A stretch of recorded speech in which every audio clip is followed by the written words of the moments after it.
Get ready to enter the Thrivetime Show. We started from the bottom, now we here. We started from the bottom and we'll show you how to get here. Started from the bottom, now we here. We started from the bottom, now we here. We started from the bottom, now we're on the top. Teaching you the systems to get what we got. Colton Dixon's on the hooks, I break down the books. Z's bringing some wisdom and the good looks. As the father of five, that's why I'm a dive. So if you see my wife and kids, please tell them hi. It's the C&Z up on your radio. And now 3, 2, 1, here we go. We started from the bottom, now we here. We started from the bottom and we'll show you how to get. Clay, I love sitting next to you, and I know that you often use words like sick, and nasty and bad to describe things that you love, which are awesome, right? Yeah. Today, we're defining bad debt. Does that mean you like this? The song that comes to my mind is "Bad" by Michael Jackson. And so I'm just as you're talking, Yeah. I don't really know what you just said for the first 30 seconds, Yeah, but I was that's in my normal. mind humming the song Normal. "Bad." Good. Okay, well, Come. we're going to go ahead and what we're doing here is we're taking 5 minutes to define different accounting terms for you. The one we're tackling right now is bad debt. All right, so the definition that we have for bad debt is money owed for a business debt that cannot be collected. It can be deducted as an operating expense. So what does that mean? The second part is a little bit confusing. The first part sounds clear. Okay, well, what's happening is you have this money that is owed to you, but the person who is trying to pay you, Yeah. they can't. So a lot of times, if you're in business, this is a horrible story, and I think I'm trying to teach you these things because I want you to learn from me and say, you are an idiot, and hopefully you'll feel like if that idiot can have a successful business, I can too. Amen. There was a local school, not in this area, but other areas where I went out and I committed to DJ for their prom and their winter ball and all these different dances. And every time I would go and DJ for them, they would never pay me. Never. Never. Every time. So I'm DJing for this mega school. It's one of the biggest schools in our area. And every time, they owe me like $1,200. This is when my wife and I are living without air conditioning. And you kept going back. And I went the first time, and the lady was like, I am sorry, we just don't have a check tonight, but if you come back on Monday, I can get you paid. I go back on Monday. I am so sorry she's not here today. Could you come back? I call the school voicemail. Yep. I call the school and they say, oh, I'm sorry, she's out today. I leave a voicemail, no return call. Well, then I have another dance coming up the next week because we've got this cheerleading ball thing and we've got this other event. So now I have 2 events. So I never got paid. I'm thinking, I've got to go do the next one. I've got to get paid something. Yep. So I do the second event. Now I'm owed like $2,400. My wife and I have no cash. Now here's the problem. I had to pay somebody to help me do the event. Right. So I owe $800 to my employees. Yep. And I have not brought in $2,400. This bad debt does not seem good at all. So then I start calling the school. Yeah. And finally they said such and such was not authorized to ever book with you. Dumb. Dumb. Dumb. So why do we need to be focusing on this topic right now, though? Because that is what happened. I kept holding out belief all year that they would pay me, they would pay me, they would pay me. And finally, I went to the school, talked to the people. They said, we will never pay you. We did not authorize it. That's bad debt. But you know what you can do? You can deduct it as an operating expense. Yeah, there's the second part of that. You can go ahead and take it off your taxes. That you can write it off. And I'm Yeah. like, are you kidding me? Right. And this is a secret confession. I took the chairs that the players on their basketball team sat on as collateral. And so I had one of their chairs in my office for years. And then I had several other chairs, basically all of the chairs that I gave away to my friends. That probably still didn't equal $2,000. That's something I did. I no longer would do that, but that's something I did. It cannot be recommended to you to go about that, but that's a good story. But the thing is, it might be bad debt, but to me it was good debt. Thank you, Clay. I love, love, love story time with Clay. All you need is love, buddy. Oh, wow. All you need is Love love. is all you need. So wait, a practical action step for me right now. How do I better identify bad debt when I see it? When you talk to a customer, you want to get a pulse as to whether that person is a real human. Good. And Do here's you the thing. I never met this person face to face. I never did any background. The smell test. I never asked her, hey, what organization are you with? And I seriously had a rogue teacher that was just booking mythological events because she wanted to be a great sponsor. I can't make this crap up. This is my life. It's sad. Good, but we're doing this so that your life isn't sad, you know? We appreciate you telling us your stories, but make sure you don't do business with somebody ending in bad debt. You got to check and make sure that person's got a pulse, and he can actually do business with you. Now, I wish I would have learned from that experience, but over the years, I did a party for the Yucatan Liquor Stand. Yucatan Liquor Stand, yay, yay! The Club Millennium. Yeah. I did one for the Cronies. All that's bad debt, huh? All people have never paid me. Don't do that, guys. If you're associated with Cronies, you come here and you pay me. Or he'll take your chairs. I'll take your chair. Yeah. That's it. If they didn't have any chairs I could take. All right, Clay. Hi. I love sitting next to you. You know, and I love going through these definitions with you. I feel like there's a force field of awesomeness that separates the two of us, and I hope that I burst through that force field.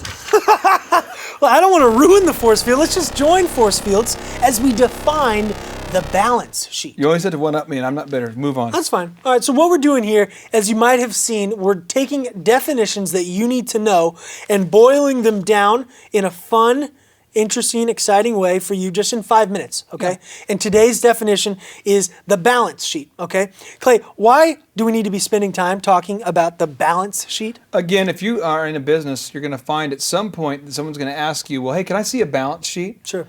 We have investors right now who are investing in Thrive. And they'll say, well, can I see a balance sheet? And I used to go, what? Who's that? You know, or what was that? Yeah. Or balance sheet? Yeah. I'll get your balance sheet. Is that just like a sheet that has your weight on it? Yeah, or? I was like, how is it? I didn't know what it was. Right. So what happens is you don't know what to, you don't know what these terms are. Right. And so you look ignorant. And when you look ignorant, people then shy away from doing business with you, and they're not usually kind about it. They just usually don't come back. Most people, when it involves money in business, they just don't come back. Right. They're not going to be patient and come back to you and explain it to you on the third attempt.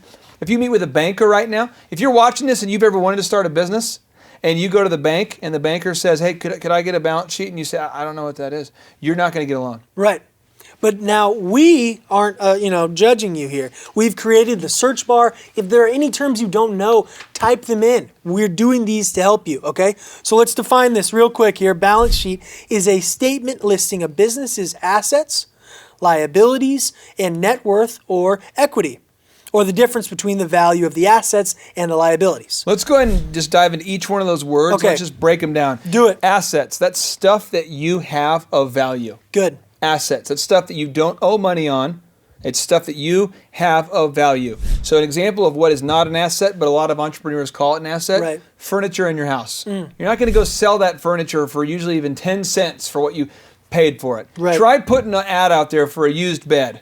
Just not going to get very much of money on return on that. For a car, very little assets there. Banks aren't going to give you an asset or give you count that as an asset on your balance sheet. But an asset would be like, what if you had 1,400 clients who had already paid a deposit for your services, and they've already paid and they owe you money. Right. 1,400 people that owe you money, clients that have already committed to working with you.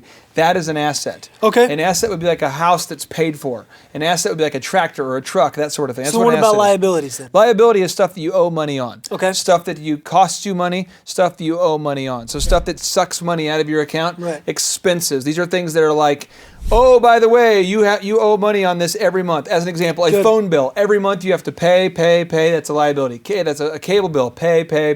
Car payment. Pay. Liability. Then what about the net worth? Talk to us about that. Your net worth is when you take your assets and you deduct your liabilities. What's left is your net worth. And how does that fit into So the if you have balance sheet? $100,000 of assets and you have $66,000 of liabilities, $33,000 would be your net worth roughly. Then how does that all fit with the balance sheet? This all goes together into that one sacred document that we call the balance sheet. That's what I hear in my mind every time that I think of the word balance sheet. Really? I did think of you doing that. I thought I sensed that sound. So why do we need to be just focusing on creating this? Because my time is limited. I don't think this is really necessary for me to do in my business. This is very important for you to do, because if not, you're going to live a very small life in terms of your business. You're going to have very small goals, very small dreams. A lot of people out there, I started my first business by working construction. I saved up every dollar I had and then worked as hard as I could. And even though all I had was $15,000, that could have been $1 million to me. That was every dollar. A lot of us watching this, that's all the money we have on the planet is $1,000. We're putting every dollar and every minute of time we have into our company, and then we get an opportunity to get a loan or to grow our company or to advance and really expand or to lease an office space. And we go in there. One lady last year, she wanted to lease an office space. Yeah. She's in her 40s. I almost cried. I was seriously sad. And the person who was going to lease the space to her, the landlord, said, "Well, ma'am, I'd like to see a balance sheet." She didn't know what it was. She didn't have these terms. 48 hours later, he calls, "Hey, I need that balance sheet." She says, "Well, I'm trying to put it together." And he says, "Well, if you don't know what it is, I'm not interested in doing business with you." So practical steps. True story, for us, swear to God. Practical steps. We make a list then of our assets and our liabilities and put that onto a sheet? Or what do we do here? What we need to do is we need to get and we'll have a very detailed training on how to actually build the balance sheet itself. We're just kind of hitting home the terms here. But you need to have a bookkeeper make this for you and keep it maintained constantly. Good. And again, we need to have a bookkeeper, or you need to become a bookkeeper yourself. There you go. This is important. It's worth your time. You got to do it. Thank you, Clay. Sean Copeland, good morning. Thank you, Clay. Hey, I'm so excited to have you here. And for the Thrivers who are watching this and maybe don't know about your background, I want to read a little snapshot on your bio. You correct me if I'm wrong in any way here, okay? You've been a bank president, a small business owner, a Chamber of Commerce president, a National Alumni president, and an award-winning professor, and the Citizen of the Year in your hometown by the age of 34. Is this correct? That is correct. Do you ever sleep, or when do you sleep typically? I've already peaked. Okay. As you can see, I'm on the way down. Okay. No, I sleep. We've just been very, very fortunate to have good opportunities. Awesome. Well, today we are talking about Banking 101 because you are the head of a bank, Regent Bank, based here in Tulsa, Oklahoma. Yes. And I think there's a lot of confusion about how banks work and what exactly banks do and what they don't do. And so I'm going to go ahead and let you tee it off. But how do banks work? You know, I think there's a lot of mystique around banks. They have these great big buildings and big columns, and they look kind of overwhelming. But in reality, the banking business is very simple. Banks really buy and sell money. That's what we do. We buy money in the form of deposits, and we turn around and sell the money in the form of loans. And the spread that you make between the two, the rates that you pay on deposits and the rates that you charge on loans, the spread between the two is really our net income. It seems that the phrase that you buy and sell money seems a little bit overwhelming almost. When you first got into banking, was it that easy? Was it that simple for you, or did it take you a while to kind of figure this out? It took me a while to kind of fully understand the business, and we'll get into some of the things that makes it unique. But in essence, every business buys and sells something. You know, it may be time, it may be clothes, it may be toys, it may be food. Our inventory just happens to be money. So, you guys in the banking industry are obviously regulated, but you're also highly leveraged.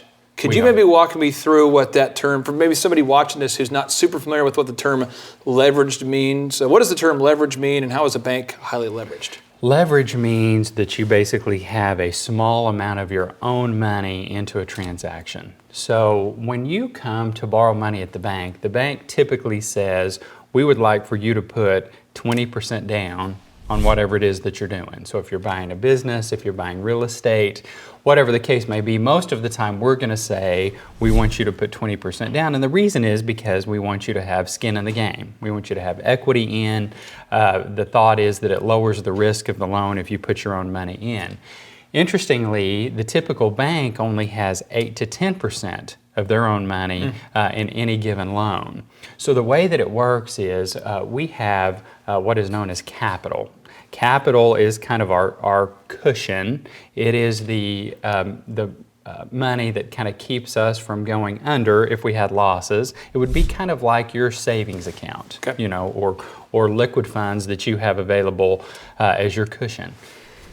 We put 8 to 10% of our own money into each loan that we make, and the remaining 90% comes from depositors' money. Okay. So in essence, every time we make a loan, if it's a $100,000 loan, let's say $10,000 of that is our capital that goes into the loan, but $90,000 of that is actually depositor money. So we are highly leveraged. We're also very highly regulated. And the reason that we are highly regulated is because everybody that puts their money into a bank receives FDIC insurance. FDIC stands for the Federal Deposit Insurance Corporation, and it just means that in the entire history of banking in the United States, since the FDIC was formed back in the 1930s, no one has ever lost a penny when a bank has gone under, as long as they have been under the FDIC deposit limit, and that number is currently $250,000. So now when a bank goes out there and the bank, let's say the bank can loan $10 to $12.50 for every $1 invested or earned, walk me through how that works. So if I come in the bank today with a dollar that I deposit, how much can the bank lend? Walk me through how that works there. Okay, you have to differentiate between a deposit and an investment in the bank. And this is very common. Okay. People believe every time I put a dollar in your bank, you can loan out 10. That's not true. If you deposit a dollar into the bank, I can loan out a dollar. But the difference is when we bring in investment, if you, just like people buy and sell their own businesses or invest in Microsoft or Walmart stock, if someone were to invest in Regent Bank, then we could take that $1 and loan out an additional $10 to $12.50. So that's that capital that I was talking about earlier. So that's where a bank's growth is determined by its capital. So in order to grow, our bank has basically tripled in size in 5 years. And the only way we have done that is we've had to grow our capital. There's only 2 ways to grow capital in a bank and in most businesses. One is you earn it, through good old net income. And as we're going to talk about, we function on very low margins, and so that is surprising to people. But the other way is to have people actually put additional investment into the bank, and that's what allows you to grow. And I don't want to rabbit trail too much on this, but I think it's a little bit outstanding. When you were 34 years old, you were the head of the bank. What was your actual title at that point? Were you the president of the bank, or were you the... Yeah, I've actually been president of a bank since I was 23 and a half. Really? Wow. I had been president of community banks for a while. At the age of 34, I actually had the opportunity to buy Regent Bank. And so, in essence, I knew a friend that was interested in selling their bank. I went out and raised $15.5 million, purchased the bank in April of 2008, and we've almost now quadrupled in size since then. So, I mean, the thing is that the bank is a great business model for you to operate in, but you also had to go out there and raise capital. I mean, you had to get people to invest in it. And yeah, there is a difference in any business between owning it and running it. Okay. Many people are paid professional managers. In the case of Regent Bank, I am the paid CEO of the bank, but I also am a principal owner and the guy that put the whole deal together. So that really changes the dynamic. It as you know, as a business owner yourself, you feel a tremendous source of pride in the organization, but you also feel a tremendous source of gratefulness to those individuals that invested with you, and you really want to make the organization successful. That's great. That's great. So now walk me through kind of get into some of the details of banking here. It says 1 to 1.5% of outstanding loans are maintained in a loan loss reserve. Let's talk about that. What is a loan loss reserve? Just walk me through what that means. Okay. The banking industry, it's more fragile than I think the public realizes. And the reason that we talk about this loan loss reserve is there is not a lot of room to make bad loans. All of this is kind of building to a point that when a bank makes a loan, they need to be fairly certain that the loan is going to be repaid. And if 3 to 5% of their loans are not repaid, that can spell devastation for the bank. The bank can go under. So you have to be conservative, and we're going to talk about how we underwrite loans in just a moment. But what we do as an industry is from 1 to 2% of the loans that you make goes into a loan loss reserve, meaning that if I make a $100,000 loan, I'm going to take $1,000 to $2,000, depending upon the profile of the bank, and I'm going to put it into a reserve account for future losses. When you make as many loans, we made $80 million in loans last year. Wow. And if you make as many loans as we do or banks larger than us, you're going to have some loans go bad. You could underwrite them correctly. Everything could look great on the front end. But things change, life changes, markets change, the economy changes, divorces happen. I mean, a lot of things can change the dynamic of a company. And so that's why we have that reserve. But I think the important point is that reserve is only 1 to 1.5% of the total loans outstanding. Wow. So if more than that go bad, or if more than 1 to say 2% of your loans go bad, all of a sudden you're dipping into capital, you're losing money, and that's not a good place to be. One thing I wanted to say is kind of a side note that's really great about knowing you over the years is that, especially with Regent, you've set up a lot of mentorship and classes and courses to help small business owners. Sure. And it's kind of in your best interest for the business owners to do well, and it's also in their best interest. And it seems like that's been an integral part of your system there, is to help businesses become successful that do borrow money from you. Is that intentional, or is that just sort of a... It is. There's really two reasons for it. One is it is a way that we differentiate in the market. I read a study, it's probably been 2 or 3 years ago, where clients said, we don't get any value out of a banking relationship. At all. They ask us to give, but they never give us anything in return. So this is a way that we try to do that, is through educational seminars, speakers, strategic planning, classes, those types of things for our clients. But the other reason that we do it is because when it's done right, when a banking relationship is done right, you are perfectly aligned.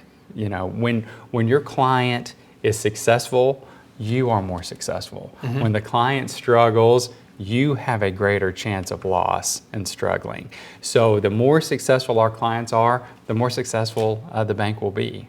I love that you have that approach, because it's not... I've worked with other banks before meeting you at the Bixby Blues and Barbecue Festival organizing event years ago, and it's neat to see somebody who's doing it the right way. There's a lot of people in the banking industry who do it the right way, but it's fun to know somebody up and close and personal who does that. Now, you're very entrepreneurial, but yet this banking is very regulated. And typically you guys operate on a 1 to 1.3% net profit margin. Yes. Why would you get into banking with that? Well, this is probably the biggest shocker of all for people, is the fact that a good bank makes a net profit margin. We call it a return on assets, ROA, of anywhere from 1 to, at best, 2%. Really? And so if your bank has $200 million in loans, then if you make $2 to $2.5 million, you're doing fantastic. Really? So it has one of the lowest profit margins of any industry. The reason that you get into it is because, number one, it's very enjoyable, because you get to deal with hundreds of business owners over different types of industries and get to know them, really partner with them. So it's actually a great livelihood. When done well, it's also very consistent. Your earnings year after year after year are very, very consistent. There's not a lot of variability in your earnings. Also, because as I mentioned earlier, banks are highly leveraged. Since we only have 8 to 10% of our own capital in the bank, that results in a return on investment or a return on equity that is very reasonable. So although we're functioning on a 2% or lower net profit margin, your return on investment can still be 12, 15, 20, 25%. It's again, I don't mean to rabbit trail too much, but I think that one of the great things about Thrive is when we're interviewing mentors like yourself, you get a chance to ask some of the questions that people want to ask, but maybe you've never asked the banker. Sure. At some point, did you have this wild dream that you would someday own your own bank? I mean, was this a goal you've had for a while? Yes, it was. I distinctly remember the moment my wife and I had gone to Eureka Springs for a kind of weekend getaway. And normally we have small children like you do, so our weekend getaways are usually consist of her sleeping and me reading. And so I was reading a book actually called The Secret, and it talks about the law of attraction, and I distinctly remember sitting in the floor of this cabin that we were staying in and reading this particular book, and it said, you ought to just imagine your wildest dream. What is your wildest dream? And so I listed 5 things that I thought in my wildest dreams I would achieve, and one of them was buying a bank. The challenge behind that was, in the past, every time a bank had ever come available, a large bank had purchased it. They would just go to a large regional or state bank to buy their bank if they were going to sell. So the chances of an individual having the opportunity to buy a bank were minimal, not to mention, could I raise tens of millions of dollars, to do it. And so amazingly, I would kind of visualize that dream literally every day. And about 2 years after I sat in that cabin floor, we had the opportunity to buy Regent. But that's really interesting how you read something and then the secret served as a catalyst to kind of get you dreaming big. Sure. That's just so exciting. And I think that's great too is that you did it when you were 34. Yeah. And it's not to say there's anything wrong if you achieve your dreams when you're 54 or 64, but it's so exciting to see that you did it at a relatively young age there. Well, the big joke among our family is that I have been drastically over-promoted my entire career. So I've had these experiences where I have served in executive roles when I probably wouldn't have hired myself, So it just kind of propelled me to a point to where I had the relationships, I had the contacts, and just had the ability to pull it off. Now, in the banking industry, you guys have a very, very small margin for error. And it's one thing that I think is interesting, because I think a lot of people watching this would look at you and say, well, that guy's a banker. He's probably pretty uptight. He's probably pretty... Well, having known Sean for a while here, I can say that you're very entrepreneurial. You're always looking for opportunities. So you think entrepreneurial, but you kind of have to fit it within that margin for error there. How do you go about still being entrepreneurial within the banking confines? I mean, do you view yourself as an entrepreneur or a banker? How do you keep the entrepreneurial mindset within a highly regulated industry there? Basically, you have to. They're really different hats. Okay.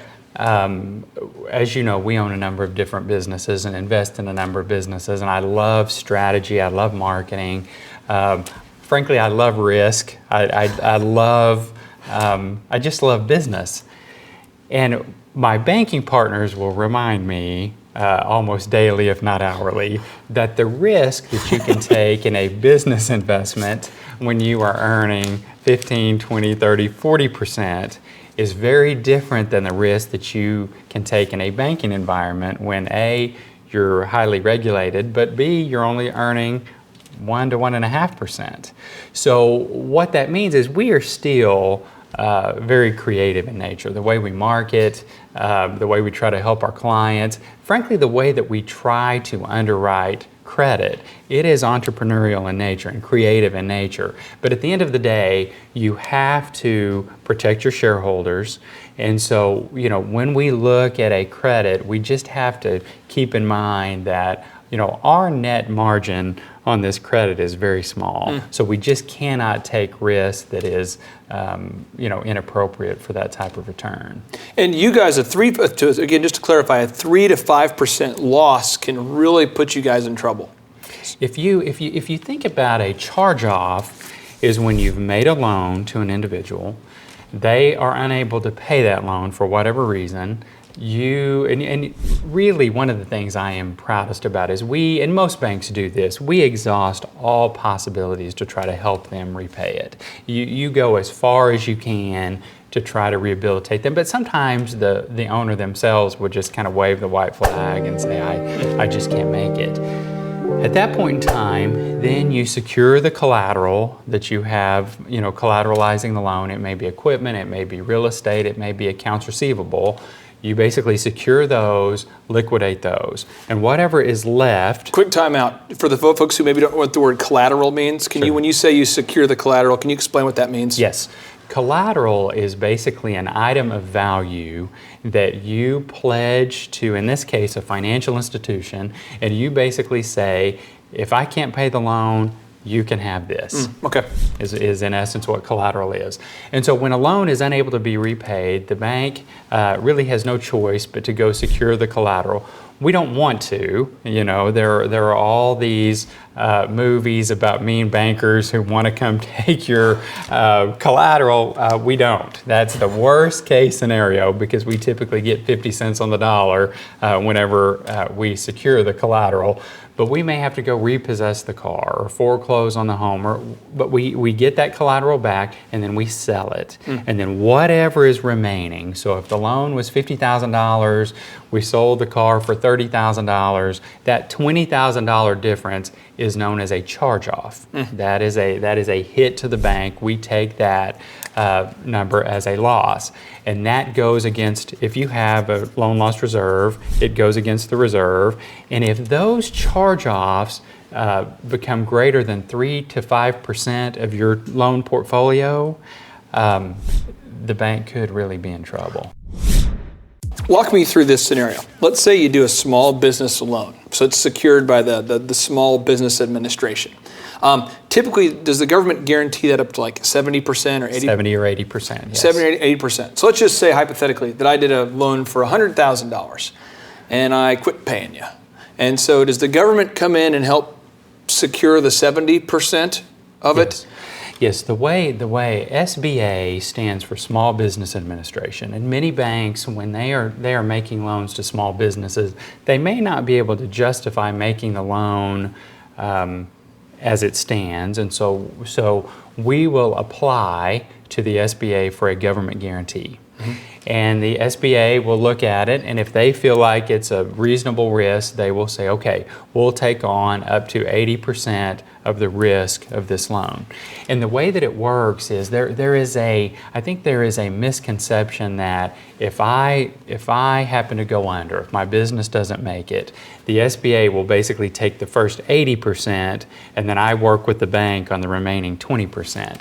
Unfortunately, that is not the case. It's a pro rata situation. And so the bank is forced to pursue all remedies to secure as much money back as they can. Once all of that is complete, the loss is determined, then the SBA will pay the bank 80% of that loss, and the bank takes the other 20%. And so it's not really protection as much for the client, it's really protection for the bank. And just so people don't get the wrong impression too, I mean, there's only so many bad SBA loans you can write too. I mean, you can't, so doesn't give you guys a hall pass just to do whatever you want, right? Because the SBA's coming in there. Now, I know that in banking, again, it's about relationships and you as a bank doing the due diligence to make sure that the entrepreneurs that you're investing in or lending money to aren't doing crazy things with the money. Talk to me about why speculative lending is so difficult. Well, because it's risky, just by nature. If you think about the fact that I come to you and say, I'm going to buy this home, I need you to loan the money to buy this home, but I'm confident that I'm getting a good deal on it, and I'm going to turn around and fix it up a little bit and sell it and make money. That in nature if that's your only source of repayment on the loan, is very risky because many things can happen. One is maybe you didn't get a great deal on the home. You thought you did, but you didn't. Another one is the economy could change during the time you're trying to sell the home. Interest rates could go up during that time. And so banks will always look for what is known as a secondary source of repayment. So if you can't sell this home and pay us back, that's okay because you have other sources of income where you can pay off the difference out of your job or other funds that you have or assets that you own or whatever. So speculative lending has become much tougher as the economy has been challenging, just because businesses become more challenging. All right, so now with the economy having changed, I remember, now correct me if I'm wrong, you have to, because you've been in banking and I've just kind of been on the peripheral Sure. of banking, but there used to be this Nina loan, right, where it was no income, no asset verification, and there was like something called the Ninja loan where you didn't have to verify whether you had a job or not, and there was all these really, it seemed like you could do no money down loans for just about anything. Right. Very responsible lending. Yes, and then it got pulled in, it got reined in now. So you can still do lending. I mean, it's not like banks are closed for lending. It's just more now you have to have some skin in the game. You have to prove your income. Prove your income. Yes. Weird things like that, right? Yes. Even talking about it sounds silly. Yeah. But I think it's important to understand that the banking crisis was really created by the fact that the people making the loans really had no, as you would say, no skin in the game. Community banks like ours, we didn't ever really change our underwriting because when you make a loan, you're stuck with the loan. Okay. When I make a loan to you, if the loan goes bad, I eat it. In the mortgage industry, the way that it actually works is mortgage brokers or mortgage lenders will actually make the loan, and then many times they will sell it upstream to investors. And so as long as I am a mortgage lender and I can get an investor to buy this loan, I don't really have any incentive to underwrite the loan. As long as they'll buy it, I sell it off and I don't have any risk. And so what was happening at the time was a mortgage broker would get you qualified under a legitimate program, no income verification at all. I would make you a 100% loan. I would find an investor that would buy the loan. They would then pull the loan up and sell it off in what was called a mortgage-backed security all over the world. And I, the mortgage broker, would make my fee for selling it off. And so I didn't really have any incentive not to do that loan. And just to really simplify this for entrepreneurs who are watching this, because I know that there's a little bit of a fallacy across the country, across the world, that banks are not open, that lending's not happening. There's sort of that doom and gloom. But and correct me if I'm wrong, but I think the term was called a tranche. Isn't that called a tranche, where you'd have a whole bunch of loans bundled together? Yes. But I know I'd done some marketing consulting for a mortgage company, and they were doing hundreds and hundreds of loans, and I was just amazed that nobody had to verify they had any assets or they had jobs. Right. They could just get these loans, and they were bundling up so many of them and selling them. There was nobody really looking over that. And so just now we're in a time where if you have enough money to put some money down and you have good credit, I mean, banks are very much open for business. Oh yeah, and more so now than at any time over the last 5 years. Really? Banks are getting healthier. They want to loan money. You were seeing a lot of loans. As I mentioned, we made $80 million in loans last year, thousands of loans. So it's not as if you're making loans like crazy. They just need to, it's really no different than if you were going to loan me money. Yeah. You would go, okay, can you pay it back? Will you pay it back? Yeah. How's your credit? You're buying such and such. Are you putting any of your money in it, or is it all mine? It's actually very much common sense underwriting, but we've just returned to that from a time when I think we all got a little irrational, in the way that we did financing. Now, let's talk to you about the limits on non-owner occupied commercial real estate. Non-owner occupied means that the owner doesn't actually use or occupy that commercial building. Walk me through what that means. Correct. This is a technical point, but I think it is important. Owner-occupied real estate is when the business that owns the real estate is actually there.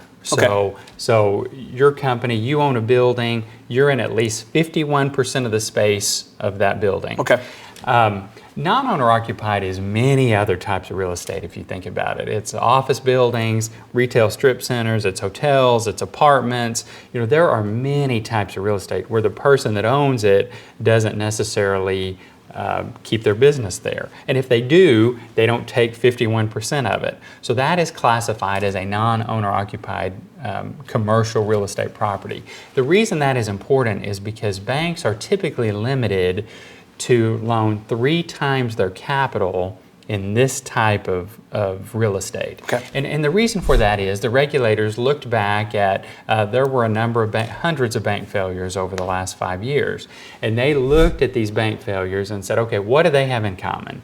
They typically grew very rapidly, but they also typically made a lot of commercial real estate loans like this. Yeah. And so they said, we're gonna pull that back. We're going to basically say if you make more than 3 times your capital, and so in our case we have $18 million in capital in the bank, closer to 20 now if you include retained earnings. So we can make $60 million total in these types of loans. Makes sense. So the reason that is critical is that if you are a small business owner and you're wanting to buy a retail strip center or office building and you're having trouble getting financing, it may not be because of you, it may be because the bank is full of these types of loans. So you need to find a bank that has room. And that does tend to make you pickier. We make a lot of these types of loans, but they are typically to our core relationship clients. What you don't want to do is run out there and make $60 million of loans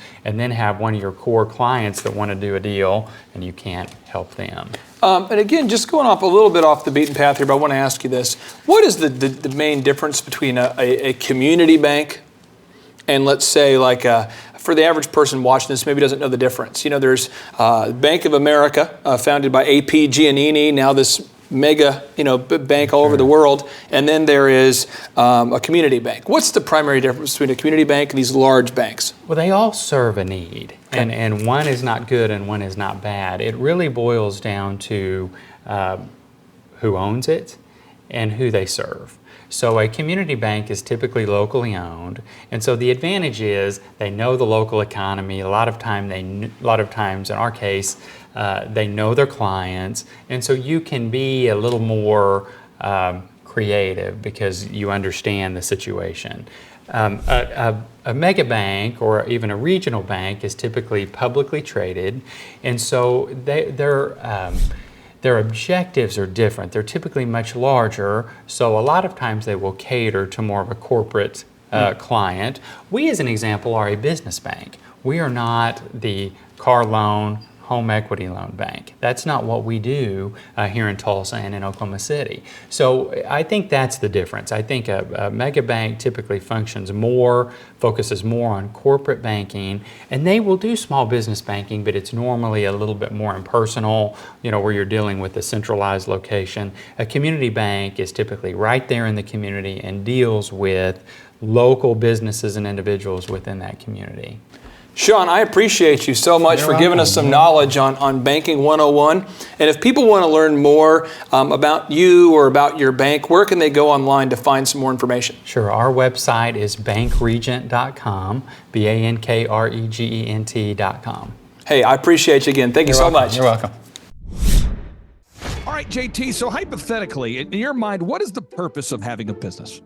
To get you to your goals. So it's a vehicle to get you to your destination. Whoa. And would you need profits to get there? I mean, is when you have a business that's successful, in your mind, in your expert opinion, would you need profits to get you to your goals? Yeah, because if you have a $15 million business, but you have $15 million of expenses, it's kind of pointless. Holy crap! All right, so the question I would have here for you, if you could take 10 minutes or less and see if you could save $3,000 a year by reducing your credit card fees, would you do it?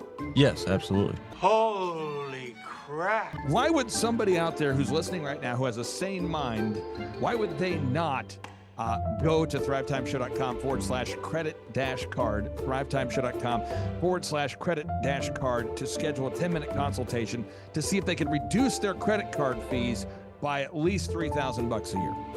Why would they not do it? Yeah, why would they not do it? Maybe because they didn't understand how you said the website.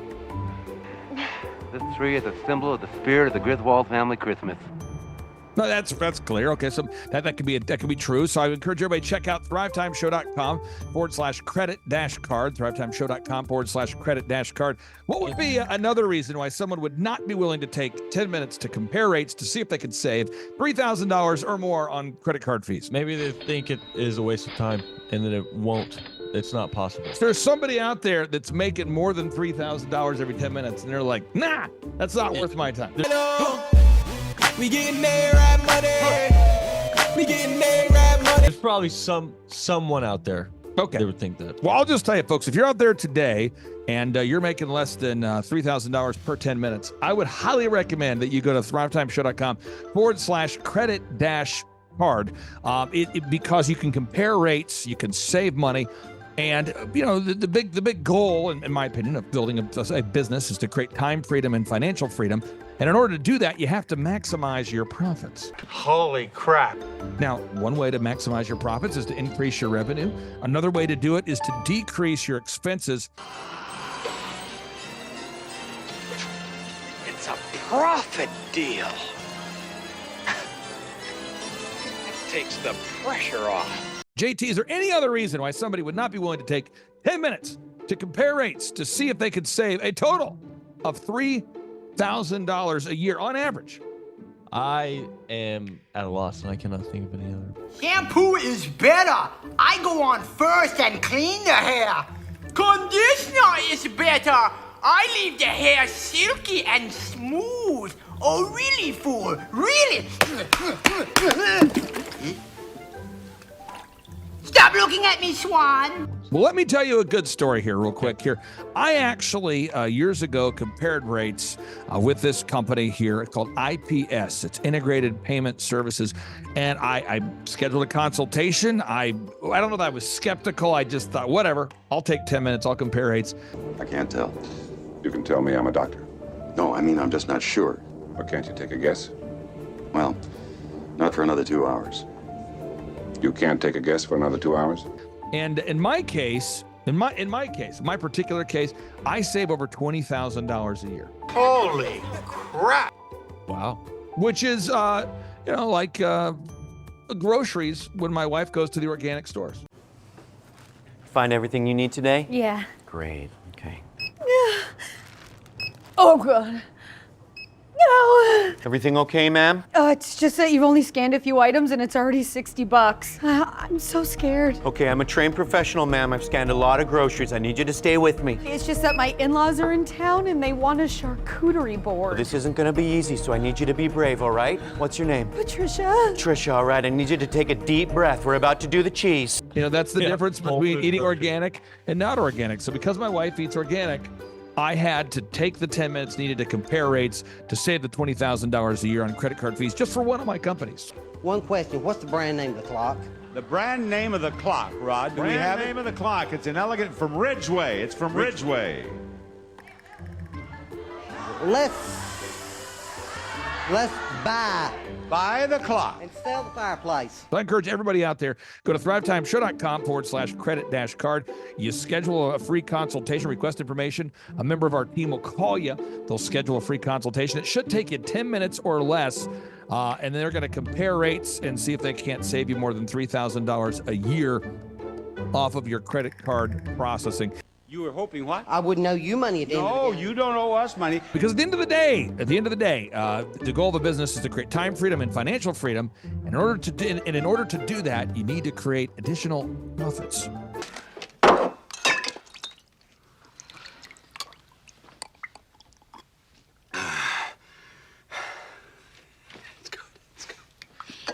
The number of new customers that we've had is up 411% over last year. We are Jared and Jennifer Johnson. We own Platinum Pest and Lawn and are located in Owasso, Oklahoma. And we have been working with Thrive for business coaching for almost a year now. Yeah. So what we want to do is we want to share some wins with you guys that we've had by working with Thrive. First of all, we're on the top page of Google now. Okay. I just want to let you know what type of accomplishment this is. Our competition, Orkin, Terminex, they're both $1.3 billion companies. They both have 2,000 to 3,000 pages of content attached to their website. So to basically go from virtually non-existent on Google to up on the top page is really saying something. But that's come by being diligent to the systems that Thrive has, by being consistent and diligent on doing podcasts and staying on top of those podcasts to really help with getting up on with their listing and ranking there with Google. And also we've been trying to get Google reviews, asking our customers for reviews. And now we're the highest rated and most reviewed pest and lawn company in the Tulsa area. And that's really helped with our conversion rate. And the number of new customers that we've had is up 411% over last year. Wait, say that again. How much are we up? 411%. Okay, so 411% we're up with our new customers. Amazing. Right. So not only do we have more customers calling in, we're able to close those deals at a much higher rate than we were before. Right now, our closing rate is about 85%, and that's largely due to, first of all, like our Google reviews that we've gotten people really see that our customers are happy, but also we have a script that we follow. And so when customers call in, they get all the information that they need. That script has been refined time and time again. It wasn't a one and done deal. It was a system that we followed with Thrive in the refining process, and that has obviously the 411% shows that system works. Yeah. So here's a big one for you. So last week alone, our booking percentage was 91%. We actually booked more deals, more new customers last year than we did the first 5 months. Or I'm sorry, we booked more deals last week than we did the first 5 months of last year from before we worked with Thrive. So again, we booked more deals last week than the first 5 months of last year. And it's incredible. But the reason why we have that success is by implementing the systems that Thrive has taught us and helped us out with. So. Some of those systems that we've implemented are group interviews. That way we've really been able to come up with a really great team. We've created and implemented checklists. That way everything gets done and it gets done right. It creates accountability. We're able to make sure that everything gets done properly, both out in the field and also in our office.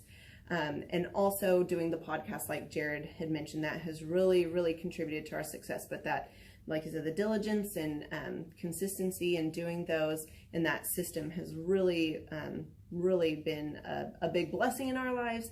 And also, it's really shown that we've gotten the success from following those systems. Yeah. So before working with Thrive, we were basically stuck. Really no new growth with our business. And we were in a rut, and we didn't know. The last 3 years, our customer base had pretty much stayed the same. We weren't shrinking, but we weren't really growing either. Yeah, and so we didn't really know where to go, what to do, how to get out of this rut that we're in. But Thrive helped us with that. They implemented those systems. They taught us those systems. They taught us the knowledge that we needed in order to succeed. Now it's been a grind. Absolutely, it's been a grind this last year. But we're getting those fruits from that hard work and the diligent effort that we're able to put into it. So again, we were in a rut. Thrive helped us get out of that rut. And if you're thinking about working with Thrive, quit thinking about it and just do it. Do the action, and you'll get the results. It will take hard work and discipline, but that's what it's going to take in order to really succeed. So we just want to give a big shout out to Thrive, a big thank you out there to Thrive. We wouldn't be where we're at now without their help. Hi, I'm Dr. Mark Moore. I'm a pediatric dentist. Through our new digital marketing plan, we have seen a marked increase in the number of new patients that we're seeing every month, year over year. 1 month, for example, we went from 110 new patients the previous year to over 180 new patients in the same month. And overall, our average is running about 40 to 42% increase month over month, year over year. The group of people required to implement our new digital marketing plan is immense, starting with a business coach, videographers, photographers, web designers. Back when I graduated dental school in 1985, nobody advertised. The only marketing that was ethically allowed in everybody's eyes was mouth-to-mouth marketing. By choosing to use the services, you're choosing to use a proven turnkey marketing and coaching system that will grow your practice and get you the results that you're looking for. I went to the University of Oklahoma College of Dentistry, graduated in 1983, and then I did my pediatric dental residency at Baylor College of Dentistry from 1983 to 1985. Hello, my name is Charles Kolaw with Kolaw Fitness. Today I want to tell you a little bit about Clay Clark and how I know Clay Clark. Clay Clark has been my business coach since 2017. He's helped us grow from 2 locations to now 6 locations. We're planning to do 7 locations in 7 years and then franchise. And Clay has done a great job of helping us navigate anything that has to do with like running the business, building the systems, the checklists, the workflows, the audits, how to navigate lease agreements, how to buy property, how to work with brokers and builders. This guy is just amazing. He's this kind of guy has worked in every single industry. He's written books with like Lee Crockrell, head of Disney, with the 40,000 cast members. He's friends with like Mike Lindell. He does Reawaken America tours where he does these tours all across the country where 10,000 or more people show up to some of these tours. On the day-to-day, he does anywhere from about 160 companies. He's at the top. He has a team of business coaches, videographers, and graphic designers and web developers, and they run 160 companies every single week. So think of this guy with a team of business coaches running 160 companies. So in the weekly, he's running 160 companies. Every 6 to 8 weeks, he's doing Reawaken America tours. Every 6 to 8 weeks, he's also doing business conferences where 200 people show up, and he teaches people a 13-step proven system that he's done and worked with billionaires, helping them grow their companies. So I've seen guys from startups go from startup to being multimillionaires, teaching people how to get time freedom and financial freedom through the system. Critical thinking, document creation, putting it into organizing everything in their head to building it into a franchisable, scalable business. Like one of his businesses has like 500 franchises. That's just one of the companies or brands that he works with. So amazing guy, Elon Musk kind of like smart guy. He kind of comes off sometimes as socially awkward, but he's so brilliant and he's taught me so much. When I say that, like Clay is like, he doesn't care what people think when you're talking to him. He cares about where you're going in your life and where he can get you to go. And that's what I like most about him. He's like a good coach. A coach isn't just making you feel good all the time. A coach is actually helping you get to the best you. And Clay has been an amazing business coach. Through the course of that, we became friends. I was really most impressed with him is when I was shadowing him one time. We went into a business deal and listened to it. I got to shadow and listen to it. And when we walked out, I knew that he could make millions on the deal. And they were super excited about working with him. And he told me, he's like, I'm not going to touch it. I'm going to turn it down because he knew it was going to harm the common good of people in the long run. And the guy's integrity just really wowed me. It brought tears to my eyes to see that this guy, his highest desire was to do what's right.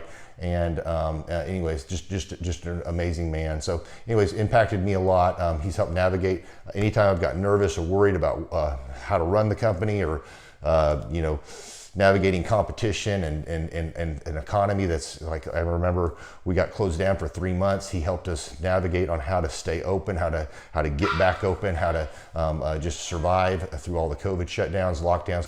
I'm Rachel with Tip Top Canine, and we just want to give a huge thank you to Clay and Vanessa Clark. Hey guys, I'm Ryan with Tip Top Canine. Just want to say a big thank you to Thrive 15. Thank you to Make Your Life Epic. We love you guys, we appreciate you, and really just appreciate how far you've taken us. This is our old house, right? This is where we used to live a few years ago. This is our old neighborhood.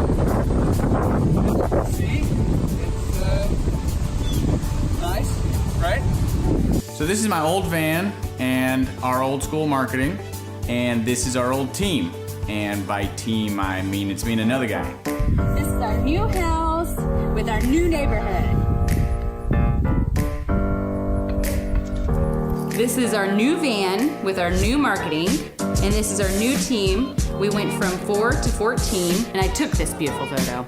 We worked with several different business coaches in the past, and they were all about helping Ryan sell better and just teaching sales, which is awesome, but Ryan is a really great salesman. So we didn't need that. We needed somebody to help us get everything that was in his head out into systems, into manuals and scripts, and actually build a team. So now that we have systems in place, we've gone from 1 to 10 locations in only a year.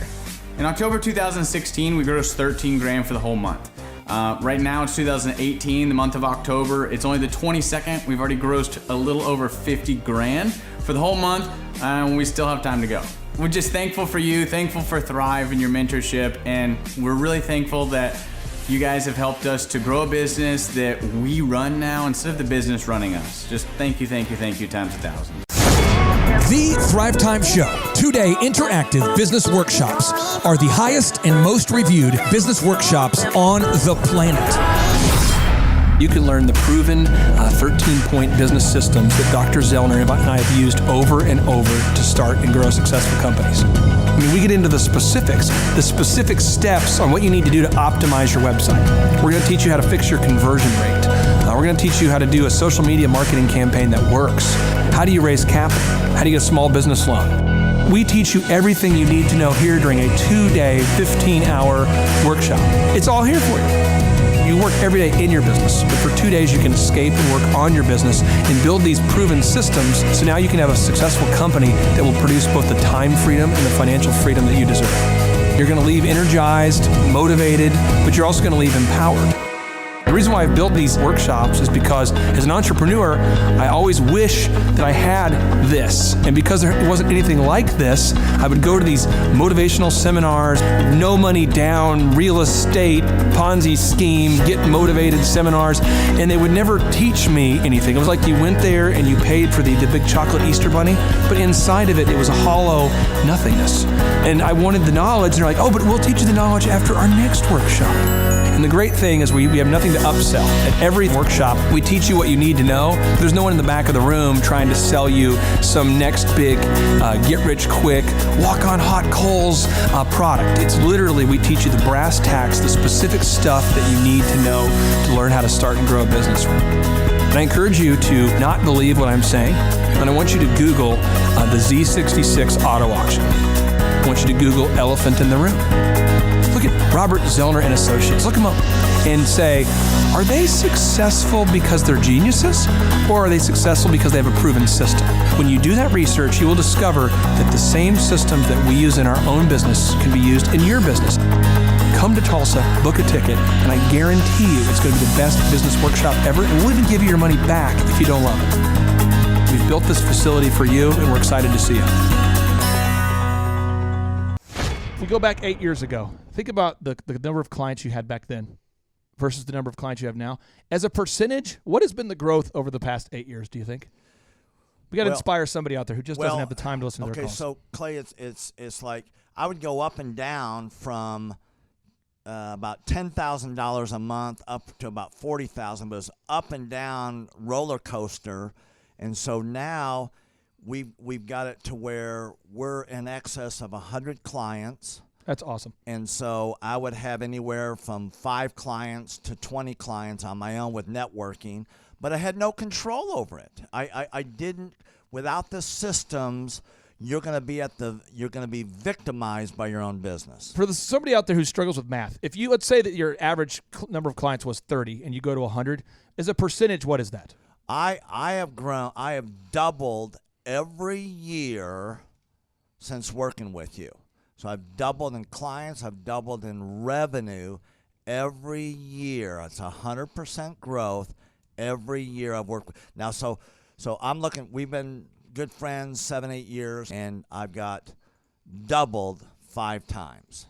Which is just incredible. I mean, the first time you do it, that's one thing, but when you do it repeatedly, yeah, I mean, that's unbelievable. We're working our Blessed Assurance off this year to double. We're planning on doubling again. We're incorporating some new things in there to really help us do it, but we are going to double again this year. I started coaching, but it would go up and down, Clay. That's when I came to you, as I was going up and down, and I wanted to go up and up instead of up and down. And so that's when it needed a system. So creating a system is you have nailed down specific steps that you're going to take no matter how you feel, no matter the results. You lean into them and you do them regardless of what's happening. You lean into them, and it will give you X number of leads. You follow up with those leads, turns into sales.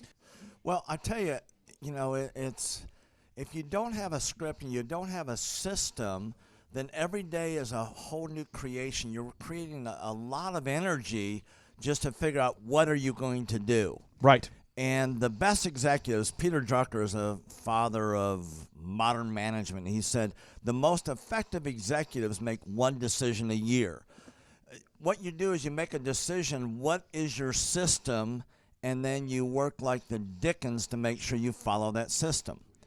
And so that's really what it's all about. So with a script here, we have a brand new gal that just came in working for us. She nailed down the script, and she's been nailing down appointments. Usually we try to get one appointment for every 100 calls. We make 200 to 300 calls a day per rep. Right. And she's been nailing down 5 and 8 appointments a day. Somebody out there's having a hard time. That script. So she's making how many calls a day? She's making between 200 and 300 calls a day. And our relationship is weird in that we do. If someone were to buy an Apple computer today, and or let's say you bought a personal computer, a PC, the computer is made by, let's say, Dell, but then the software in the computer would be Microsoft, let's say, or Adobe or whatever that is. So I basically make the systems. And you're like the computer, and I'm like the software. It's kind of how I would describe our relationship. Yeah. Tim, I want to ask you this. You and I reconnected. I think it was in the year 2000 and what was it? Maybe 2010. Is that right? 2011, maybe, or maybe further down the road. Maybe 2013. 2012. Okay, so 2012, and at that time I was 5 years removed from the DJ business, and you were how many years removed from tax and accounting software? It was about 10, 11 years. We met, how did we re-meet? What was the first interaction? There was some interaction where you and I first connected. I just remember that somehow you and I went to Hideaway Pizza. But do you remember when we first reconnected? Yeah, well, we had that speaking thing that... there it was. So it was Victory Christian Center. I was speaking there. My name is Robert Redmond. I actually first met Clay almost 3 years ago to the day. I don't know if he remembers it or not, but I wasn't working with him at the time. I asked to see him and just ask him some questions to help, direct my life, to get some mentorship. But I've been working with Clay for now just over a year. The role I play here is a business coach, business consultant. I work with different businesses, implementing best practice processes and systems that I have learned here by working with Clay. And the experience working here has, to put it real plainly, has been just life-changing. I have not only learned new things and have gained new knowledge, but I have gained a whole new mindset that I believe wherever I end up will serve me well throughout the rest of my life. Since working with Clay, I have learned so much. I mean, I would like to say almost everything about business in terms of the different categories. I haven't learned it all. But I've learned all about marketing. I've learned about advertising. I've learned about branding. I've learned how to create a sales process for organizations in any industry. I've learned how to sell. I've learned how to create repeatable systems and processes and hold people accountable. How to hire people. It's almost like every aspect of a business you can learn. I have learned a lot in those different categories. And then, again, the mindset that I've gained here has been huge. Working here, you can't be a mediocre person. You are a call to a higher standard of excellence, and then as you're called to that standard here, you begin to see those outcomes in every area of your life. That standard of excellence that you want to implement, no matter what you're involved in. I would like to describe the other people that work with Clay are people that are going somewhere with their life. Marshall in the group interview talks about how the best fits for this organization are the people that are goal-oriented. So they're on their own trajectory, and we're on our own trajectory. And the best fits are those people where there can be a mutually beneficial relationship, that as we pursue our goals and we help the business pursue those goals, the business helps us pursue our goals as well. And so I'd say people that are driven, people that want to make something of their lives, people that are goal-oriented, they're focused, and they're committed to overcoming any adversity that may come their way. Clay's passion for helping business owners grow their businesses it's unique in that I don't know if there's anyone else that can be as passionate. Whenever a business starts working with Clay, it's almost as like Clay is running that business in the sense that he has something at stake. He's just serving them. They're one of his clients, but it's as if he is actively involved in the business. Whenever they have a win, he's posting it all over his social media. He's shouting it across the room here at Thrive. He's sending people encouraging messages. He can kind of be that life coach and business coach in terms of being that a motivator and that champion for people's businesses. It's again unique because there's no one else I've seen get so excited about and passionate about other people's businesses. The kind of people that wouldn't like working with Clay are people that are satisfied with mediocrity. People that want to get through life by just doing enough, by just getting by. People who are not looking to develop themselves, people who are not coachable, people who think that they know it all and they're unwilling to change. I would say those are the type of people. In short, anyone that's content with mediocrity would not like working with Clay. So if you're meeting Clay for the first time, the advice I'd give you is definitely come ready to take tons of notes. Every time Clay speaks, he it gives you a wealth of knowledge that you don't want to miss. I remember the first time that I met Clay, I literally carried a notebook with me all around. I was looking at this notebook the other day, actually. I carried a notebook with me all around, and I just took tons of notes. I filled the entire notebook in about 3 or 4 months, just from being around Clay, following him, and learning from him. And then I would say, come coachable.